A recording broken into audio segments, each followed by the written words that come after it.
আসসালামু আলাইকুম রহমতুল্লাহি ওয়া বারাকাতুহু।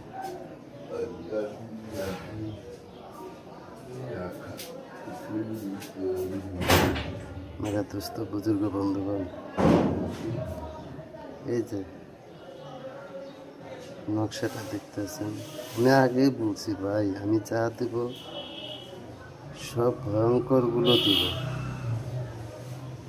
যার দ্বারা মানুষের উপকার হয়।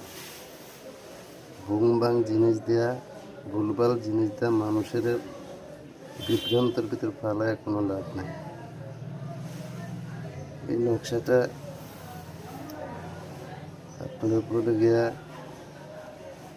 লেখা আছে বাঘের জিলিতে জাপান মেস্কো দ্বারা লিখে সাথে বাঁধবে। হ্যাঁ, কয়টা? দুটো তাবিজ বানাবেন।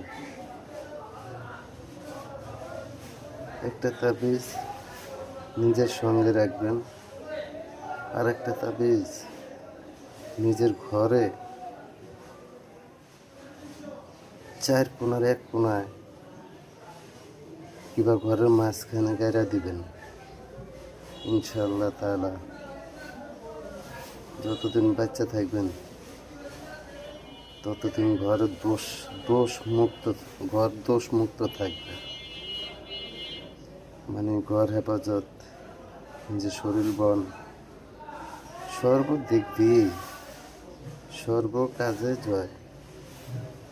মেরা দোস্ত, এই নকশাটা লিখতে হবে ফজরের নামাজ আদায় করে সূর্য ওঠার আগে।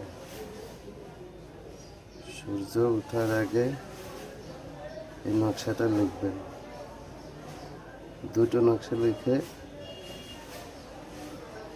একটা নিজের সঙ্গে রাখবেন, আর একটা নকশা ঘরের মাঝ বরাবর গাড়া দেবেন। ইনশাআল্লাহ যদি লিখতে কষ্ট হয় ফটোকপি করবেন, কম্পিউটারের দোকান থেকে ফটোকপি করে মেস্কো জাফরান এভাবে উপরে ডইলা দেবেন। ঠিক আছে, আছে অনেক কিছুই আছে, তা আমি এই নকশাটি দিলাম। এটা করেন, উপকৃত হন। 5 ওয়াক্ত নামাজ পড়ে দোয়া করেন, ইনশাআল্লাহ যেন মানুষের মঙ্গল সর্বসময় যেন উপকার করতে পারি। ধন্যবাদ।